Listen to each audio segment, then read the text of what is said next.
حضرت سیدنا امیر حمزہ رضی اللہ تعالیٰ عنہ جس وقت واپس آئے نا تو اس لونڈی نے بتایا کہ آج تو ابو جہل نے اخیر کر دی، تیرے یتیم بھتیجے کو اس نے بڑی سخت جو ہے نا بکواس کی ہے اور گندی گالی دی۔ حضرت سیدنا امیر حمزہ رضی اللہ تعالیٰ عنہ سیدھے بیت اللہ میں پہنچے، پتہ تھا کہ اس وقت وہ وہیں پر ہوگا۔ بیت اللہ میں پہنچ کر صدیق اکبر رضی اللہ تعالیٰ عنہ نے ابو جہل سے کہا، ہاں بھائی تو نے میرے بھتیجے کو بکواس کی ہے، گالی دی ہے۔ امیر حمزہ رضی اللہ تعالیٰ عنہ نے ابو جہل سے یہ کہا کہ آپ نے یہ کام کیا ہے۔ ابو جہل خاموش ہے، چونکہ شکار سے واپس آئے ہوئے تھے، ہاتھ کے اندر کمان تھی، وہ کمان اتنے زور سے ابو جہل کے سر پہ ماری کہ ابو جہل کا سر جو ہے وہ پھٹ گیا، اور ساتھ ہی اس کو مزید غصہ دلانے کے لیے کہا کہ کان کھول کے سن لو، میں بھی اپنے بھتیجے کا دین جو ہے وہ قبول کر چکا ہوں۔ حالانکہ اس وقت تک قبول نہیں کر چکے تھے، لیکن اسے تنگ کرنے کے لیے اور زج کرنے کے لیے کہا۔ اس کا قبیلہ جو تھا ابو جہل کا بنو مخزوم قبیلہ، وہ بنو مخزوم کے لوگ اٹھے کہ حضرت سیدنا امیر حمزہ سے بدلہ لیں، لیکن ابو جہل سیاسی آدمی تھا، اس کو پتا تھا کہ میں ایک ایسے ہی ادھر محاذ نہ کھڑا کر دوں کہیں حمزہ جو ہے اس کے خلاف نہ ہو جائے۔ اور دوسرا، حضرت سیدنا امیر حمزہ رضی اللہ تعالیٰ عنہ انتہائی قسم کے بہادر اور جنگجو بندے تھے، پتا تھا کہ یہاں کئی شاید مارے جائیں ورنہ زخمی تو کئی زیادہ ہو جائیں، تو یہ ایک الگ محاذ نہ کھل جائے۔ اس نے اپنے قبیلے کو بٹھایا اور کہنے لگا کہ حمزہ جو ہیں یہ سچے ہیں، قصور میرا ہی ہے، میں نے ہی ایسا کیا ہے، لہذا تم بیٹھ جاؤ اور میری وجہ سے انتقام نہ لو۔ ابھی یہ غم تازہ، ہاں حضرت سیدنا امیر حمزہ رضی اللہ تعالیٰ عنہ جس وقت یہ کام کیا تو سیدھے رسول اللہ صلی اللہ علیہ وسلم کے پاس کہا، بھتیجے مجھے پتہ چل گیا کہ اس نے آپ سے بدسلوکی کی ہے، میں نے جا کے اس کا سر پھاڑ دیا اور اس کا بدلہ لے کے آیا ہوں۔ رسول اللہ صلی اللہ علیہ وسلم سے حضرت حمزہ کہنے لگے، بھتیجے اب تو خوش ہونا، تیرا انتقام میں لے آیا ہوں۔ تو رسول اللہ صلی اللہ علیہ وسلم نے فرمایا، چچا جان اس بات کی تو مجھے کوئی خوشی نہیں، مجھے تو اس بات کی خوشی ہوتی کہ اگر آپ میرے دین کو قبول فرما لیتے۔ جس وقت یہ بات ہوئی تو سیدنا حمزہ رضی اللہ تعالیٰ عنہ نے اسی وقت ہی کلمہ پڑھ لیا اور حلقہ بگوش اسلام ہو گئے۔ اب یہ بہت بڑا دھچکا تھا کہ قریش کا جنگجو اور بہادر بندہ، نامی گرامی پہلوان آدمی جو ہے وہ بھی مسلمان ہو گیا۔ ابھی 1 2 دن اور 3 دن ہی گزرے تھے، تیسرا دن ہے کہ مشرکین مکہ اب جو ہے نا وہ بڑے ہی پریشان، کیا کریں جی، کس طرح بدلہ لیں جی، مشورہ ہو رہا ہے، یہ کریں یہ کریں یہ کریں، اور اس مشورے کے اندر سیدنا فاروق اعظم بھی ہیں۔ حضرت فاروق اعظم نے کہا، یار اتنے لمبے چوڑے مشورے کرنے کی کیا ضرورت ہے، پتہ نہیں یہ تمہارے منصوبے کامیاب ہوں کہ نہ ہوں۔ کہا پھر کیا کریں؟ کہا کرنا کیا ہے، نعوذ باللہ معاذ اللہ محمد صلی اللہ علیہ وسلم کو قتل کر ڈالو۔ کسی نے کہا پھر مشورہ جو دے رہے ہو تو یہ کام خود ہی کرو۔ کہنے لگے ٹھیک ہے میں کر دیتا ہوں۔ حضرت سیدنا فاروق اعظم رضی اللہ تعالی عنہ چل پڑے۔ میں سمجھتا ہوں چل نہیں پڑے بلکہ اللہ نے اس رستے پر چلا دیا۔ اور سبب کیا بنا؟ سبب بنا کہ رسول اللہ صلی اللہ علیہ وسلم دار ارقم میں جولیاں پھیلا پھیلا کر اللہ سے دعائیں کر رہے ہیں، اور دعا کیا کر رہے ہیں؟ اے اللہ، اللہم انصر الاسلام بعمر ابن حشام او بعمر ابن الخطاب۔ اے اللہ، یا تو عمر بن حشام کے ذریعے اسلام کو نصرت دے دے، اسلام کی طاقت میں اضافہ کر دے، اور یا حضرت عمر کی وجہ سے اسلام میں جو ہے وہ اسلام کی طاقت میں اضافہ کر دے۔ عمر بن حشام یہ نام تھا ابو جہل کا، اور ایک روایت کے اندر یہ لفظ واضح ہیں، فرمایا کہ اللہم اید الاسلام بعمر خاصتاً، اے اللہ صرف تجھ سے عمر مانگتا ہوں، اے اللہ اسلام کے دامن کے اندر عمر دے دے۔ اسی لیے حضرت امیر شریعت سید عطا اللہ شاہ صاحب بخاری فرمایا کرتے تھے کہ باقی سارے صحابہ کرام جو ہیں وہ مرید نبی ہیں، رسول اللہ صلی اللہ علیہ وسلم کے مرید ہیں، لیکن حضرت عمر مرید نبی بھی ہیں اور ساتھ مراد نبی بھی۔ نبی علیہ السلام نے مانگ مانگ کے اللہ سے طلب کیا ہے۔ اللہ اکبر۔ ایک اور ہمارے خطیب ہیں، بہت پیارے خطیب ہیں، اللہ تعالیٰ ان کے علم و عمل میں برکت دے، مولانا علامہ عطا اللہ بندیالوی صاحب، وہ بھی ایک بڑا پیارا معنی اس کا کرتے ہیں، اس دعا کا۔ وہ پنجابی زبان میں معنی کرتے ہیں کہ گویا کہ رسول اللہ یہ کہنا چاہتے ہیں، اللہ اسلام دی گڈی نہیں پہ چل دی، اسلام دی گڈی نو ڈرائیور جے حضرت فاروق اعظم دے۔ یعنی رسول اللہ صلی اللہ علیہ وسلم مانگ رہے ہیں اللہ سے۔ اصل سبب تو یہی بنا۔ اب دنیاوی سبب کیا بنا کہ حضرت فاروق اعظم اسی ارادے سے چل پڑے ہیں۔ لکھتے ہیں سیرت نگار کہ رستے میں ایک جگہ دیکھا کہ بچڑا جو ہے وہ ذبح ہوا ہے، اور اس سے پاس سے جس وقت گزرتے ہیں تو اس وقت ایک اس بچڑے سے آواز آتی ہے، اے اہل زری، ایک کامیاب امر ہے، یعنی یہ بات کامل ہو چکی ہے اور کامیاب ہو چکی ہے کہ ایک وہ مرد جو فصیح زبان کے اندر لوگوں کو توحید اور رسالت کی طرف بلا رہا ہے تو وہ بندہ جو ہے کامیاب ہوگا۔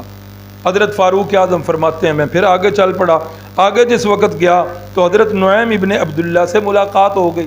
کہا عمر کدھر کا ارادہ ہے؟ تلوار لہرا رہے ہیں، پتہ چل گیا کہ ارادہ کو خطرناک ہے، کدھر جا رہے ہو؟ کہا اس ارادے سے جا رہا ہوں۔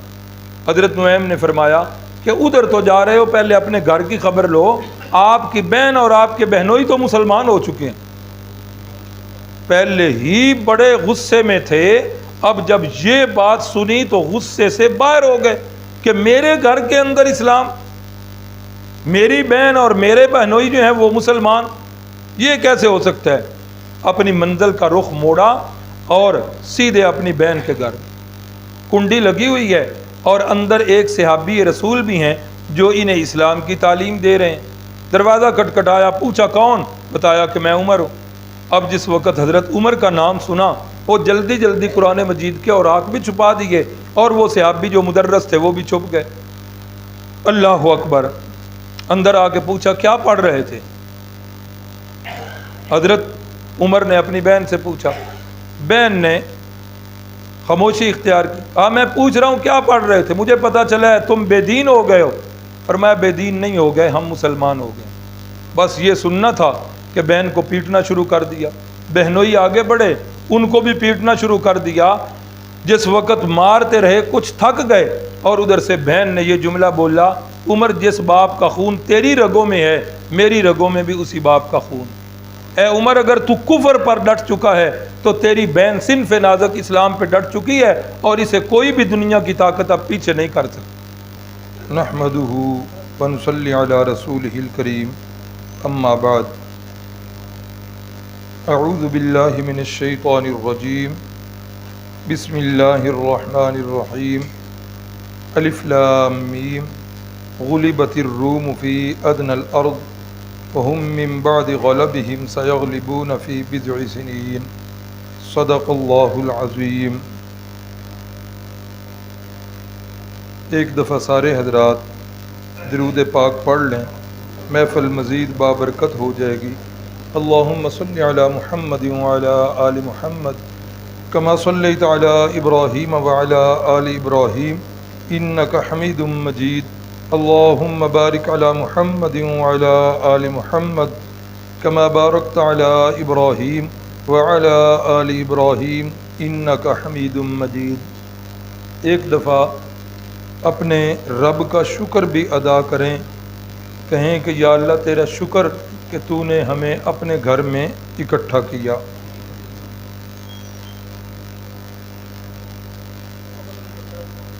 جی 10 ہیں، چلیں 10 لکھ لیں جی، مقتدہ لے آئیں مارکر 10 کر دیں۔ یا نبوت کا 5واں سال جو کل ہم نے پڑھا، جس کے اندر آپ نے پڑھا کہ صحابہ اکرام جو ہیں وہ ہجرت کر کے حبشہ چلے گئے تھے رسول اللہ صلی اللہ علیہ وسلم کے حکم سے۔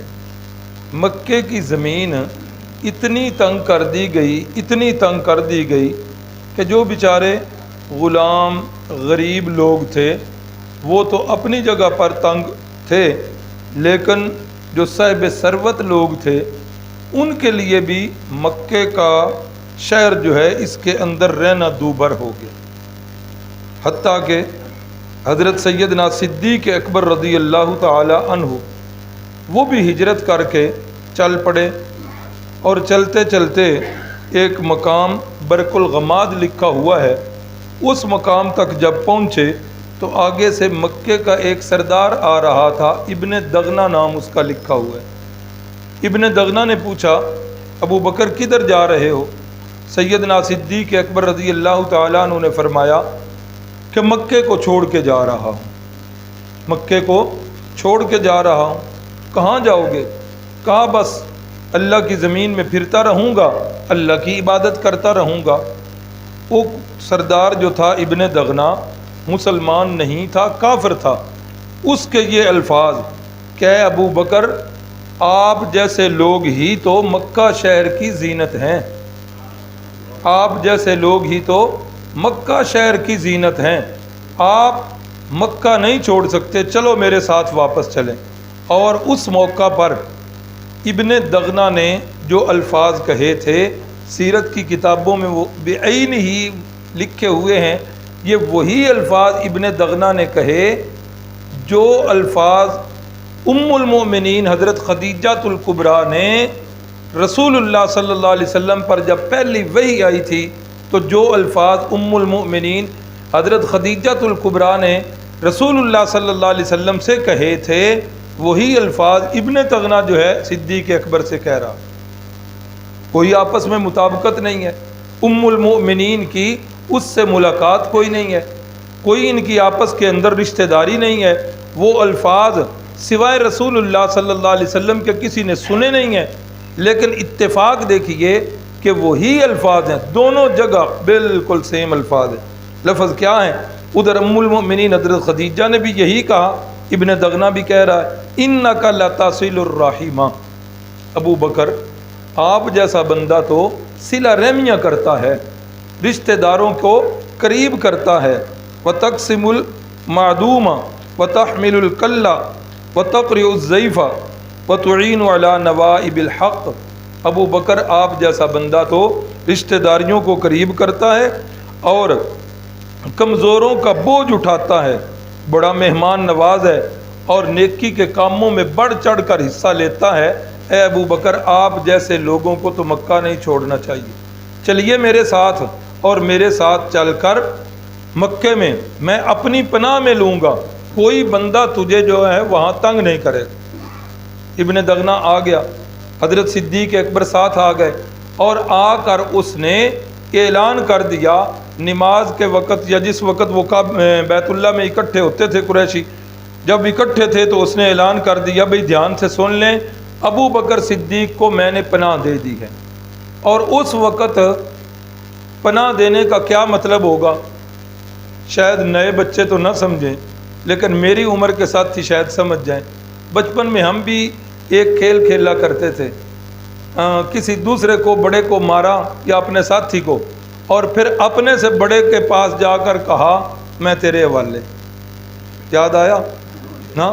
تو پھر وہ کیا کہتا کہ جب تک یہ میرے حوالے ہے اس وقت تک آپ اسے ہاتھ بھی نہیں لگا سکتے۔ بالکل یہی چیز ہوتی تھی کہ علل اعلان یہ کہہ دیا گیا کہ ابو بکر صدیق جو ہے یہ میری پناہ کے اندر ہیں، کوئی بندہ حضرت صدیق اکبر رضی اللہ تعالیٰ عنہ کو نہیں دے سکتا، تکلیف نہیں دے سکتا۔ قریشی سر جوڑ کے بیٹھے، انہوں نے کہا اچھا ابن دغنہ اگر آپ نے پناہ دے دی ہے تو ہم بھی پناہ دیتے ہیں، لیکن ایسے نہیں، ہماری پناہ جو ہے وہ مشروط ہوگی۔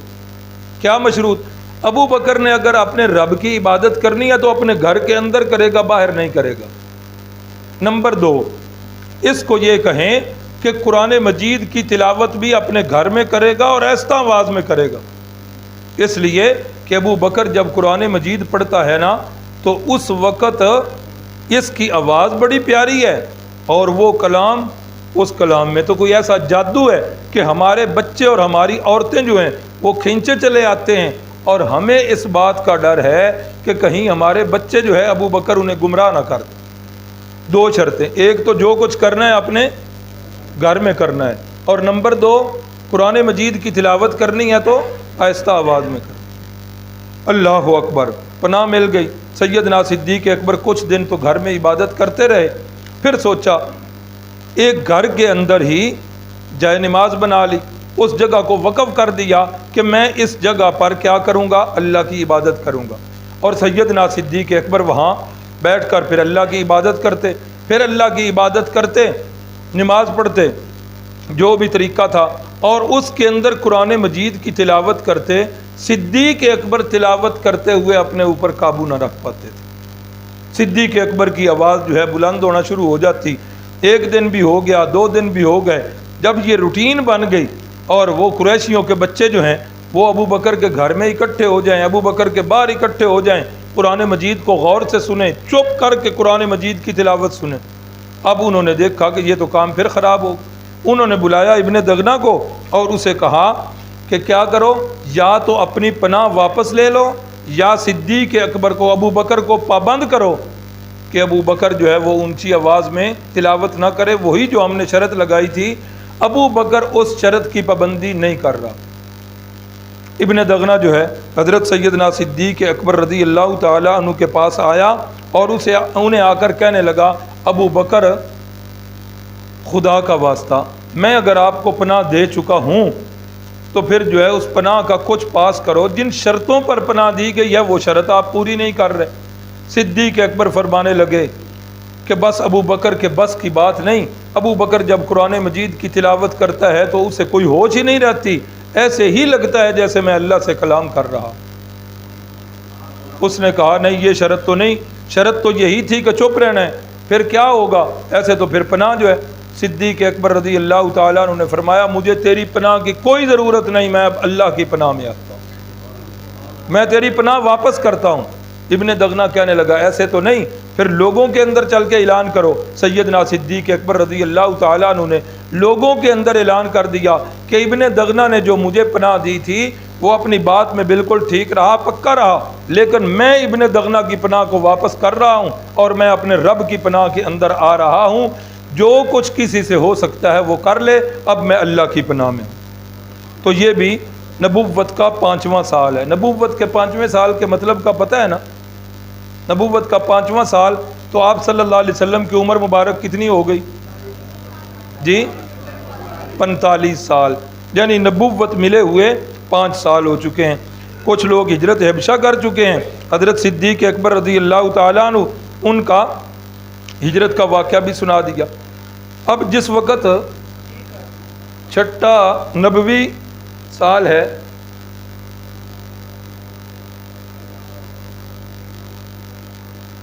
چھٹا نبوی سال ہے، تو اس سال کے اندر مشرکین مکہ کو 2 بڑے بڑے دھچکے لگے۔ ایک دھچکا یہ لگا کہ حضرت سیدنا امیر حمزہ رضی اللہ تعالیٰ عنہ مسلمان ہوئے، اور یاد ہے کہ حضرت امیر حمزہ رسول اللہ صلی اللہ علیہ وسلم کے کیا لگتے ہیں؟ چچا جان لگتے ہیں جی۔ ان کے اسلام لانے کا واقعہ یہ بنا، شکار پہ گئے ہوئے ہیں، رسول اللہ صلی اللہ علیہ وسلم کوہ صفا پر ہیں، اور کوہ صفا پر رسول اللہ صلی اللہ علیہ وسلم بیٹھے ہوئے ہیں۔ ابو جہل پاس سے گزرا ہے، اور پاس سے گزر کے اس نے کوئی بکواس کی ہے۔ رحمت کائنات صلی اللہ علیہ وسلم کی یہ سنت مطہرہ تھی کہ آپ اپنی ذات کے لیے کسی سے انتقام نہیں لیا کرتے، آپ نے خاموشی اختیار کی۔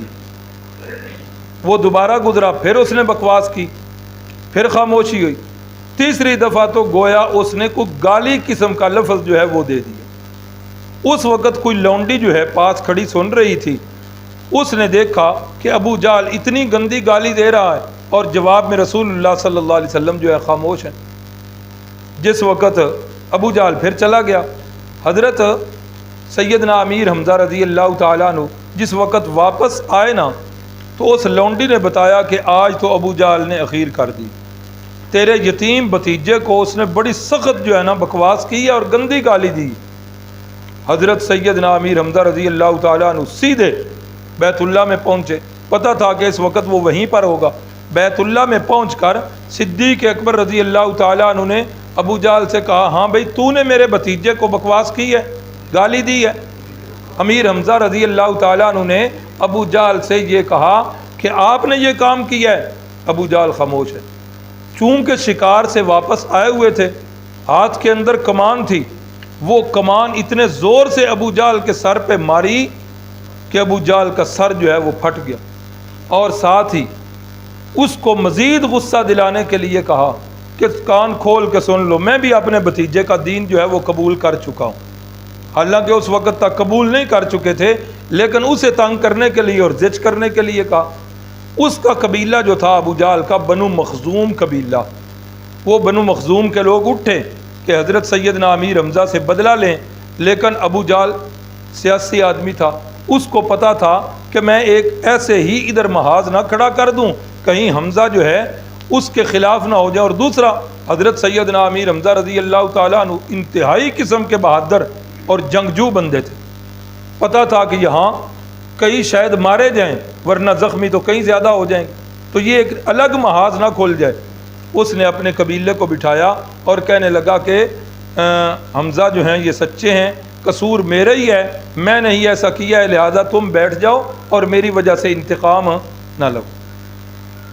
ابھی یہ غم تازہ، ہاں حضرت سیدنا امیر حمزہ رضی اللہ تعالیٰ عنہ جس وقت یہ کام کیا تو سیدھے رسول اللہ صلی اللہ علیہ وسلم کے پاس کہا، بھتیجے مجھے پتہ چل گیا کہ اس نے آپ سے بدسلوکی کی ہے، میں نے جا کے اس کا سر پھاڑ دیا اور اس کا بدلہ لے کے آیا ہوں۔ رسول اللہ صلی اللہ علیہ وسلم سے حضرت حمزہ کہنے لگے، بھتیجے اب تو خوش ہونا، تیرا انتقام میں لے آیا ہوں۔ تو رسول اللہ صلی اللہ علیہ وسلم نے فرمایا، چچا جان اس بات کی تو مجھے کوئی خوشی نہیں، مجھے تو اس بات کی خوشی ہوتی کہ اگر آپ میرے دین کو قبول فرما لیتے۔ جس وقت یہ بات ہوئی تو سیدنا حمزہ رضی اللہ تعالیٰ عنہ نے اسی وقت ہی کلمہ پڑھ لیا اور ہلکا بگوش اسلام ہو گئے۔ اب یہ بہت بڑا دھچکا تھا کہ قریش کا جنگجو اور بہادر بندہ، نامی گرامی پہلوان آدمی جو ہے وہ بھی مسلمان ہو گیا۔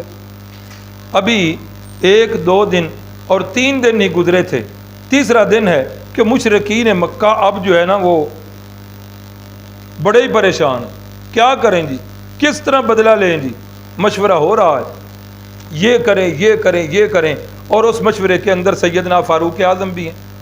حضرت فاروق اعظم نے کہا، یار اتنے لمبے چوڑے مشورے کرنے کی کیا ضرورت ہے، پتہ نہیں یہ تمہارے منصوبے کامیاب ہوں کہ نہ ہوں۔ کہا پھر کیا کریں؟ کہا کرنا کیا ہے، نعوذ باللہ معاذ اللہ محمد صلی اللہ علیہ وسلم کو قتل کر ڈالو۔ کسی نے کہا پھر مشورہ جو دے رہے ہو تو یہ کام خود ہی کرو۔ کہنے لگے ٹھیک ہے میں کر دیتا ہوں۔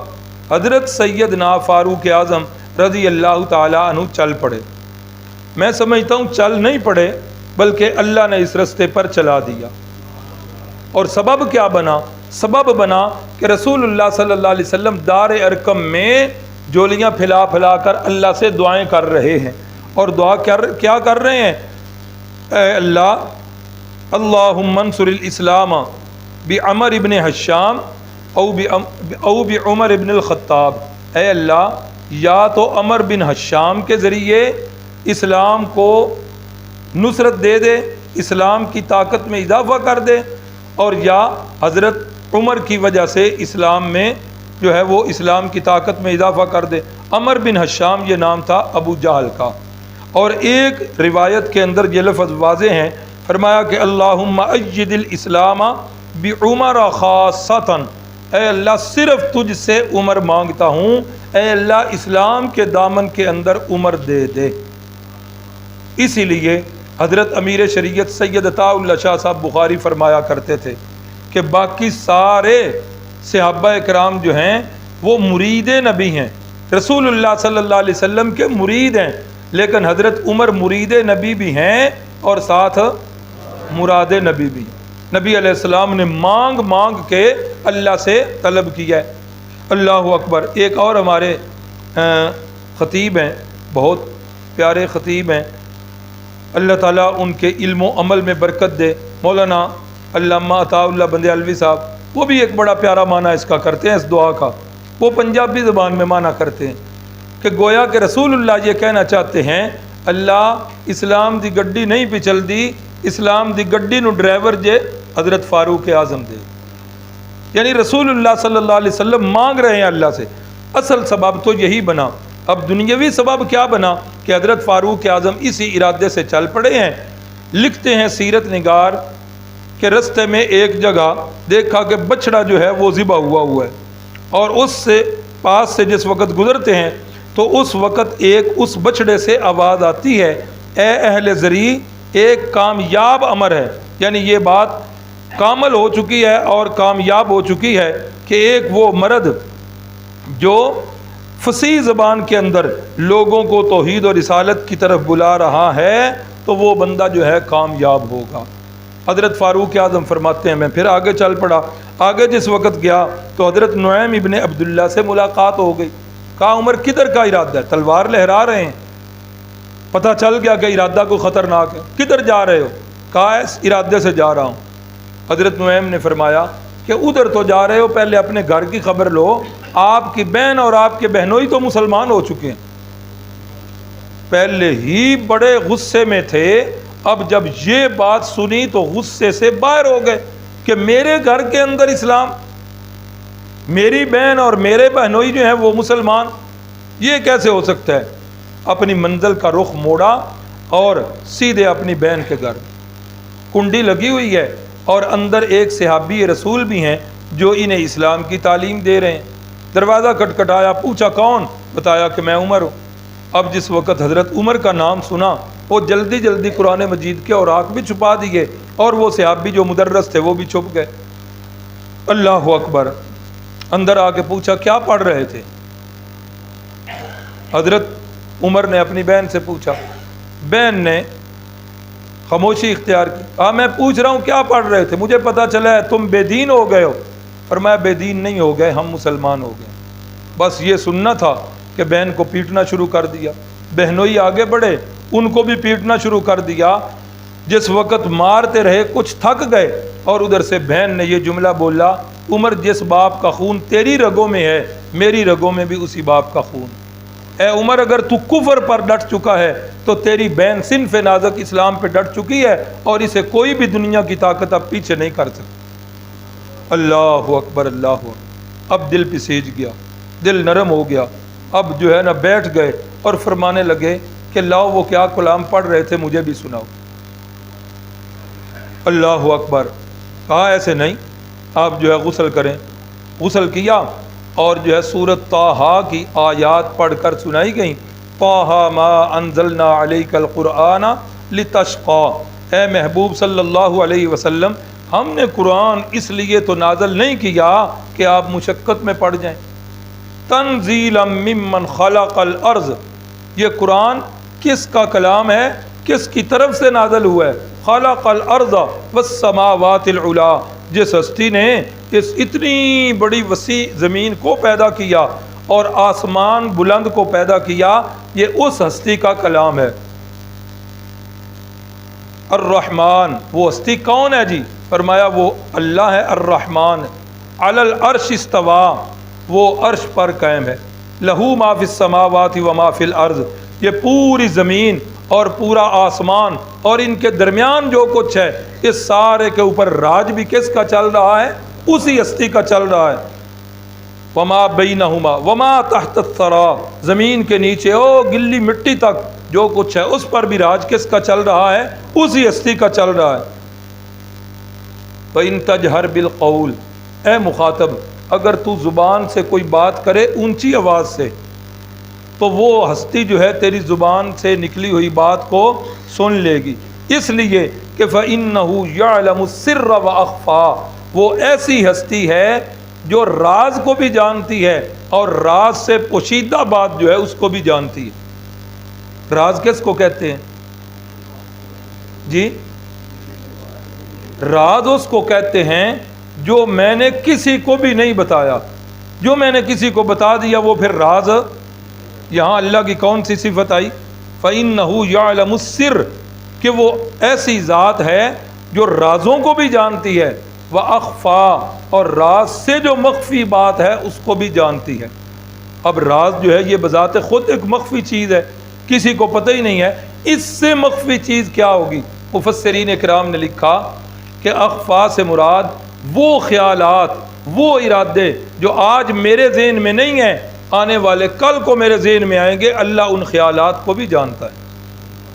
اچھا جی، یہ تو ساری صفات ہو گئیں، اس ہستی کا نام بھی تو لو، ہے کون؟ فرمایا اللہ لا الہ الا ہو لہ الاسماء الحسنی، وہ اللہ کی ذات ہے، جتنے بھی اچھے اچھے نام ہیں وہ سارے اس کے ہیں۔ ادھر بین جو ہے تلاوت کر رہی ہے، حضرت فاروق اعظم جو ہیں وہ زار و قطار رو رہے ہیں۔ فرمایا مجھے لے چلو رسول اللہ صلی اللہ علیہ وسلم کے پاس۔ جس وقت حضرت سیدنا فاروق اعظم ادھر چل پڑے ہیں دار ارقم میں، رسول اللہ صلی اللہ علیہ وسلم صحابہ کرام کے ساتھ بیٹھے ہوئے ہیں، تو حضرت سیدنا امیر حمزہ رضی اللہ تعالیٰ عنہ یہ پیرے پہ ہیں، تلوار پکڑی ہوئی ہے۔ کسی نے بتایا کہ حضرت فاروق اعظم آ رہے ہیں، صحابہ ڈر گئے۔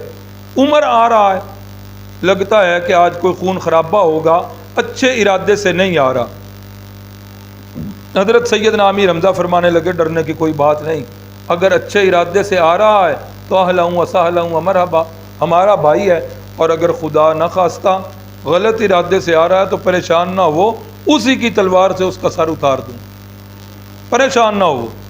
خیر، حضرت فاروق اعظم جب قریب آئے تو چہرہ دیکھ کے پتہ چل گیا کہ کسی غلط ارادے سے نہیں آ رہے، بلکہ یہ وہ والا عمر نہیں جو ابھی ابو جہل کی محفل سے اٹھ کے آ رہا ہے، یہ تو جو ہے تھکا آ رہا عمر ہے۔ اللہ اکبر۔ جس وقت رسول اللہ صلی اللہ علیہ وسلم کے پاس آئے تو رسول اللہ صلی اللہ علیہ وسلم نے فرمایا عمر کیا تم ابھی تک باز نہیں آؤ گے اور ذلت والے عذاب کے منتظر ہوگے؟ اللہ اکبر۔ اور رسول اللہ صلی اللہ علیہ وسلم نے قیامت کے عذاب سے ڈرایا تو حضرت سیدنا فاروق اعظم بولے جی میں اسی لیے حاضر ہوا ہوں، آقا ہاتھ بڑھائیے اور عمر کو بیعت کر لیجیے۔ اللہ اکبر، اللہ اکبر۔ تو رسول اللہ صلی اللہ علیہ وسلم نے بیعت کر لیا۔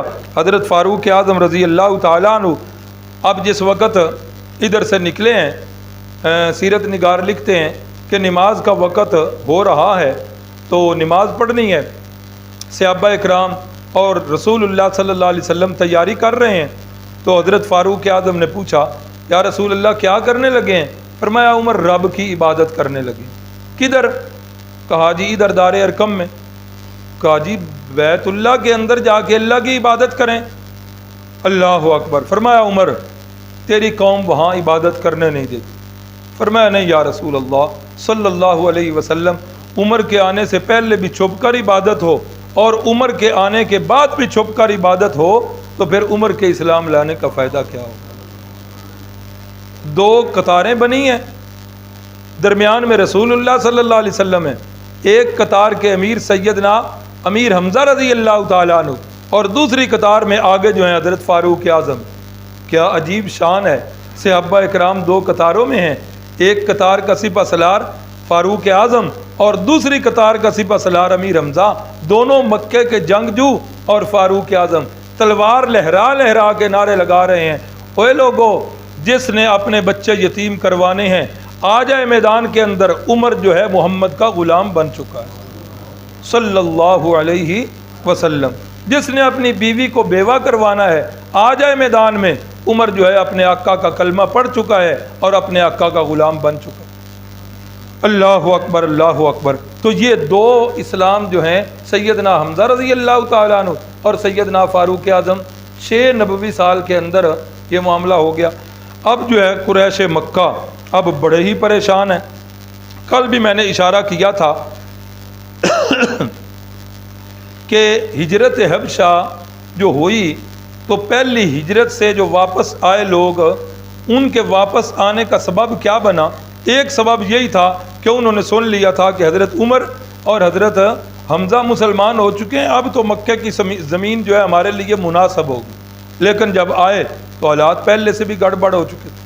اب جس وقت یہ دو شخصیات جو ہیں یہ مسلمان ہو گئیں تو اب قریش جو ہیں اب ان کے تو غصے کا کوئی ٹھکانہ نہ رہا، اب تو جگہ نہیں مل رہی تھی کہ وہ کیسے چھپ سکیں۔ تو رسول اللہ صلی اللہ علیہ وسلم نے صحابہ اکرام کو حکم دیا تو صحابہ اکرام جو ہے وہ پھر چلے گئے ہجرت حبشہ کے اندر، اور اس میں 83 کے قریب مرد تھے اور 18-19 کے قریب خواتین تھیں، اور انہی میں پھر جو ہے حضرت سیدنا عثمان غنی اور حضرت سیدہ رقیہ رضی اللہ تعالی عنہا وہ پھر دوبارہ ہجرت کر کے جا رہے ہیں۔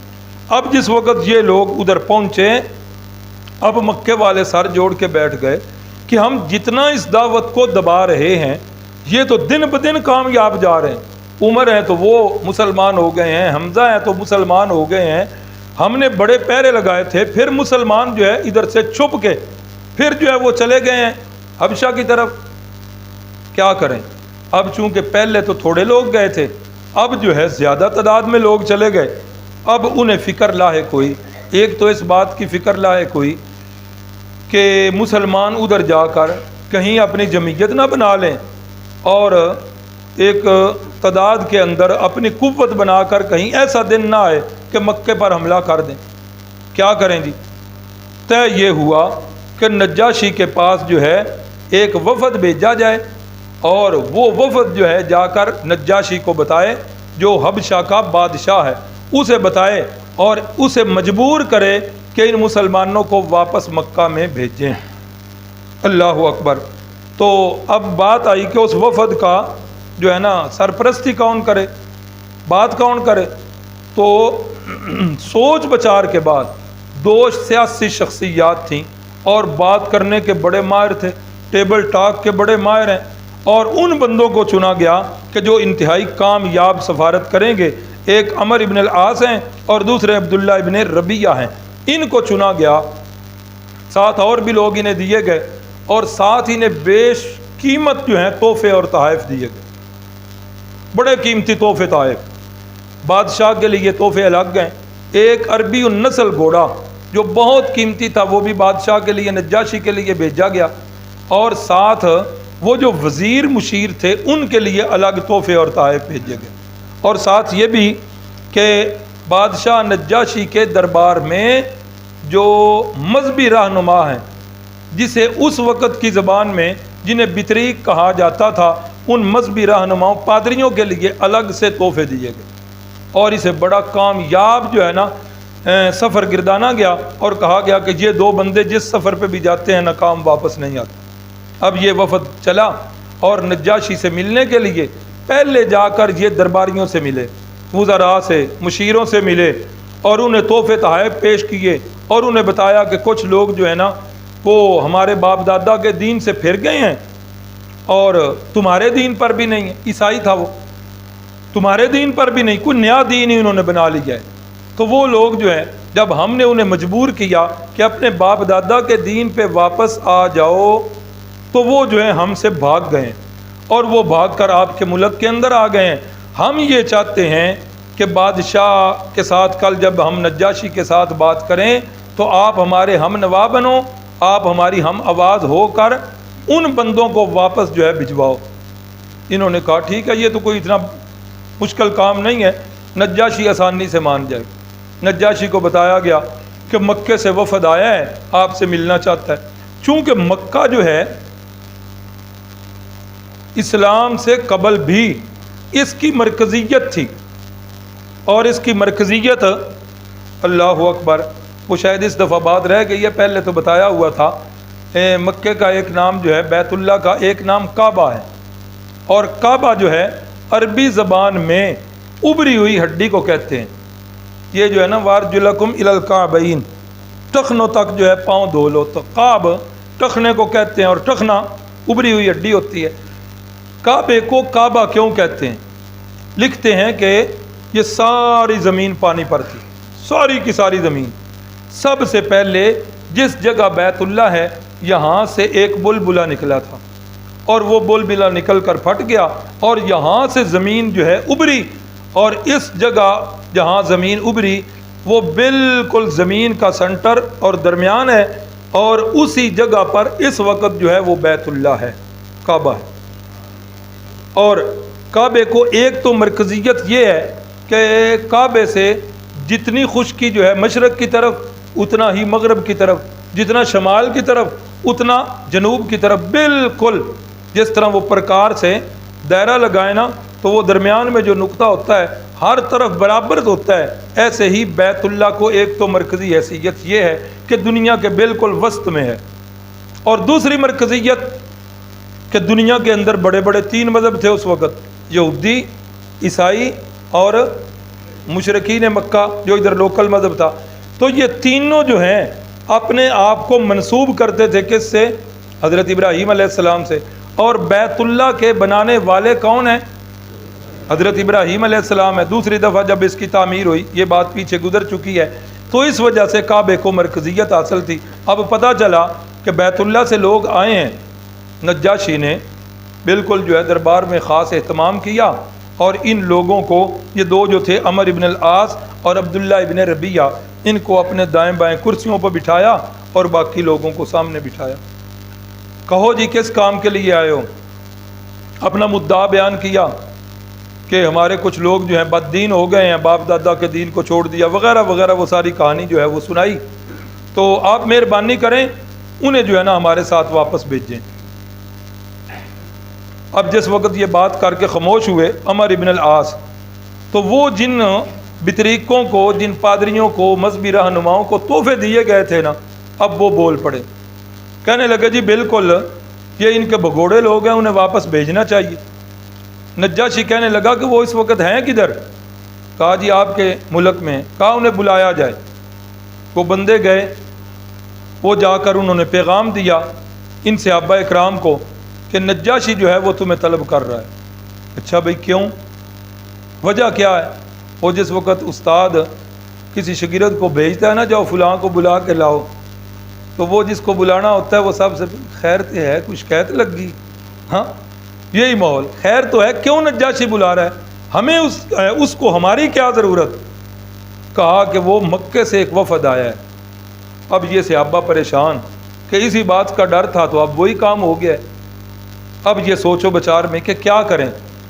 انہی صحابہ اکرام میں جو ہجرت حبشہ میں آئے تھے، انہی میں سیدنا علی المرتضیٰ رضی اللہ تعالیٰ عنہ کے بھائی حضرت جعفر طیار بھی ہیں. سب نے کہا کہ حضرت جعفر سے کہ آپ گفتگو کریں گے. بھائی کرنا کیا ہے؟ کہا جی کوئی جھوٹی بات نہیں کرنی، کوئی جھوٹی بات نہیں کرنی. کیوں؟ ہم جس پیغمبر کے امتی ہیں اس محبوب کا فرمان ہے الصدق ینجی والکذب یہلک، کہ سچ بندے کو نجات دیتا ہے اور جھوٹ بندے کو. اگلے دن بھی یار کہا تھا یہ سیرت کورس پڑھنے کا ہمارے اوپر اثر ہونا چاہیے. ہم گھر میں رہ رہے ہیں، گھر میں پتہ چلے گھر کے افراد کو کہ سیرت کورس کا اثر ہے، دکان پہ ہیں تو ملازمین کو پتہ چلے، بازار میں ہیں تو ہمارے ماحول میں پتہ لگے اور بتایا جائے کہ ہم سیرت کورس پڑھ رہے ہیں. دل تو کرتا ہے کہ جھوٹ بول لوں، لیکن پیغمبر صلی اللہ علیہ وسلم کی زندگی حیات طیبہ سنی ہے، اب جھوٹ نہیں بولیں، ارادہ کر لیں. اب گئے جی دربار نجاشی میں، کہا جی یہ بندے آپ کو لینے آئے ہیں. ہاں جس وقت نجاشی نے انہیں طلب کیا تو وہ بطریق کہنے لگے جی بادشاہ سلامت انہوں نے بلانے دی کیڑی لوڑ ہے، ہمیں کیا غرض ہے، وہ بھگوڑے ہیں ان کے حوالے کیا جائے. نجاشی غصے میں ہو گیا، کہنے لگا کہ دوسرے فریق کا موقف سنے بغیر ہی ان کے پاس بھیج دو. وہ میرے پاس آئے ہیں، میرے ملک میں آئے ہیں، تو اب وہ میری رعایا میں ہیں، جب تک ان کا موقف نہیں سنوں گا کیسے میں فیصلہ کروں؟ نہیں ایسے ہو، بلایا جائے. صحابہ اکرام آ گئے. حضرت جعفر طیار رضی اللہ تعالیٰ عنہ کھڑے ہو گئے، انہوں نے تعارف کروایا. انہوں نے کہا اے نجاشی، ہم جو ہے دنیا کی سب سے بری قوم تھے، ہم کفر کے شرک کے اندھیروں میں ڈوبے ہوئے تھے، مردار ہم کھاتے تھے، بدکاریاں ہم کرتے تھے، قطع رحمیاں ہم کرتے تھے، ہمسایوں کے ساتھ بد سلوکی ہم کرتے تھے، طاقتور کمزور کا مال کھانا اپنا فخر سمجھتا تھا، زنا ہم کرتے تھے، چوریاں ہم کرتے تھے، ڈکیتیاں ہم کرتے تھے. دنیا جہان میں کوئی گناہ ایسا نہیں تھا جو ہمارے اندر موجود نہ ہو. اے نجاشی، ہم بڑی گئی گزری قوم تھے، پھر اللہ رب العزت کو ہمارے اوپر ترس آ گیا، اللہ کو ہمارے اوپر رحم آ گیا. اللہ نے وہ نبی آخر الزمان ہمارے اندر بھیج دیے. اس نبی آخر الزمان نے ہمیں بتایا کہ اللہ اپنی عبادت کے اندر وحدہ لا شریک ہے، جگہ جگہ سجدے نہ کرو، سجدوں کے لائق صرف ایک اللہ کی ذات ہے. اور اس نے ہمیں بتایا کہ سچ بولنا ہے، جھوٹ نہیں بولنا، امانت میں خیانت نہیں کرنی، صلہ رحمی کرنی ہے، ہمسایوں کے ساتھ اچھا سلوک کرنا ہے، حرام کاری نہیں کرنی، خون ریزی نہیں کرنی، یتیم کا مال نہیں کھانا، جھوٹ نہیں بولنا، یہ ساری تعلیمات ہیں جو حضرت جعفر نے نجاشی کو بتائیں اور رسول اللہ صلی اللہ علیہ وسلم کا تعارف کروایا۔ کہا کہ جس وقت ہم نے اس نبی کی دعوت پر لبیک کہی تو قوم نے ہمارے اوپر جو ہے وہ زمین تنگ کر دی، ہم ان کی تنگی برداشت نہ کر سکے، ہم چھوڑ کر یہاں آ گئے ہیں، اب یہ پیچھے آ گئے۔ اللہ اکبر۔ نجاشی کہنے لگا کہ بالکل یہ آپ جو ہے نہیں جا سکتے، آپ ادھر ہی رہیں گے اور کوئی بندہ آپ کو تنگ نہیں کرے گا، اگر کوئی تنگ کرے تو مجھے آ کے بتانا، میں جانوں تو وہ جان۔ اب یہ محفل برخاست ہو گئی، نجاشی اٹھ کے چلا گیا اپنے گھر۔ اب یہ بڑے پریشان، منہ لٹکے ہوئے ہیں، واپس آئے کہ یہ تو سفارت ناکام نظر آ رہی۔ جس وقت واپس آ کے بیٹھے تو انہوں نے غالباً عمر بن عاص کہنے لگے اپنے وفد سے کہ میرے ذہن میں ایک بڑی عمدہ تدبیر آئی ہے، اور کل میں جو ہے دوبارہ ٹائم لیتے ہیں ہم نجاشی سے، دوبارہ جو ہے نا دربار میں جا کر بات کرتے۔ کہا کیا کہو گے؟ اس نے کہا ابھی نہیں بتاؤں گا، ایسی کمال کی تدبیر ہے کہ نجاشی ہمارے بیٹھے بیٹھے انہیں جو ہے ہمارے ساتھ بھیج دے گا۔ اچھا بھائی۔ پھر وہ بدریقوں کے پاس گئے کہ بس ایک دفعہ اور ٹائم لے کر دے دیں، صرف آپ کی بڑی مہربانی، ایک دفعہ اور ٹائم لے کر دے دیں۔ پھر جو ہے نا انہوں نے ترلے منت کر کے نجاشی سے ٹائم لیا اور نجاشی سے کہا کہ وہ کہتے ہیں کہ کل کچھ بڑی ضروری باتیں جو ہیں وہ رہ گئی تھی، ہم بتا نہیں سکے، تو اس لیے مہربانی کر کے آپ جو ہے انہیں ٹائم دے دیں۔ ٹھیک ہے جی، نجاشی نے دوبارہ ٹائم دے دیا، محفل لگ گئی۔ پھر مسلمانوں کو بتایا گیا کہ نجاشی بلا رہا ہے، دوبارہ انہوں نے ٹائم لیا ہے۔ اب یہ پھر پریشان، سوچنے لگے کہ اگر نجاشی نے حضرت عیسیٰ کے متعلق پوچھ لیا تو ہم کیا کہیں گے، کیونکہ عیسائیوں کا کیا عقیدہ ہے کہ حضرت عیسیٰ اللہ کے بیٹے ہیں، اور مسلمان اس عقیدے کی نفی کرتے ہیں۔ اگر نجاشی نے پوچھ لیا تو کیا کریں گے؟ حضرت جعفر طیار رضی اللہ تعالیٰ عنہ فرمانے لگے ہم جس اللہ کے نام لیوا ہیں، جس محبوب کا کلمہ پڑھنے والے ہیں، وہ محبوب ہمیں بتاتے ہیں جھوٹ نہیں بولنا، ہم نے کون سا ادھر ذات کے لیے کام کرنا ہے، جو ہوگا سچ ہوگا، نتیجے کی ہمیں پرواہ نہیں۔ چلے گئے دربار میں۔ نجاشی نے پوچھا عمر بن عاص سے، ہاں جی کون سی باتیں کل رہ گئی تھی؟ کہا جی وہ بڑی ضروری باتیں، ہم نے تو اپنی سماجی باتیں بتائیں، معاشرتی باتیں بتائیں، اصل بات جو رہ گئی تھی نا، چونکہ نجاشی کا عقیدہ جو ہے وہ عیسائیت والا تھا، کہا کہ نجاشی یہ جو ہے نا اللہ کے ولیوں کے منکر ہیں، یہ نبیوں کے گستاخ ہیں۔ ہاں یہی پراپوگنڈا اہل حق کے خلاف آج بھی ہو رہا ہے، ہمارے بارے میں بھی کئی لوگ کہہ دیتے ہیں کہ یہ بھی ولیوں کے گستاخ ہیں۔ اللہ اکبر، اللہ اکبر۔ سن لیجئے، اللہ کا ولی ہو، پہلی بات تو یہ ہے اللہ کا ولی ہوتا کون ہے؟ اقوالہ و افعالہ حجۃ للناس، جس کا چہرہ دیکھیں تو رسول اللہ صلی اللہ علیہ وسلم یاد آ جائیں، جس کے اعمال میں کوئی عمل یا جس کی بات میں کوئی بات جو ہے رسول اللہ کی تعلیمات کے منافی نہ ہو، وہ کون ہوتا ہے؟ اللہ کا ولی ہوتا ہے۔ اور اللہ کے ولی کی گستاخی کرنے والا، ہمارا اہل سنت والجماعت کا یہ عقیدہ ہے علماء دیوبند کا کہ رسول اللہ صلی اللہ علیہ وسلم نے فرمایا من عادی لی ولیا فقد آذنتہ بالحرب، جس نے میرے کسی ایک ولی کو، میرے دوست کو تکلیف دی تو اس کا میرے خلاف جو ہے وہ اعلان جنگ ہے۔ تو جو بندہ اللہ کے ولی کی گستاخی کرے اس کا تو اللہ اور اس کے رسول کے ساتھ اعلان جنگ ہے، اور کسی بھی اللہ کے نبی کی ذرا سی گستاخی ہمارے نزدیک جو ہے یہ کفر ہے۔ تو جس وقت یہ کہا گیا، کہا جی یہ ولیوں کے منکر، یہ نبیوں کے گستاخ، حضرت اماں مریم کے بارے میں ان کے عقائد غلط ہیں، حضرت عیسیٰ علیہ السلام کے بارے میں غلط عقیدے ہیں۔ نجاشی نے کہا حضرت جعفر سے، ہاں بھائی جواب دو، کیا پوچھ رہے ہیں؟ حضرت جعفر طیار پھر کھڑے ہوئے، اللہ اکبر، انہوں نے سورہ مریم کی تلاوت شروع کر دی۔ کاف ہا یا عین صاد، ذکر رحمت ربک عبدہ زکریا اذ نادا ربہ نداء خفیا۔ چلتے چلتے پھر اگلا رکوع، واذکر فی الکتاب مریم اذ انتبذت من اہلہا مکانا شرقیا فاتخذت من دونہم حجابا فارسلنا الیہا روحنا فتمثل لہا بشرا سویا۔ وہ حضرت مریم کا تذکرہ، وہ حضرت مریم صدیقہ کے بطن سے پیدا ہونے والے حضرت سیدنا عیسیٰ علیہ السلام کے تذکرے۔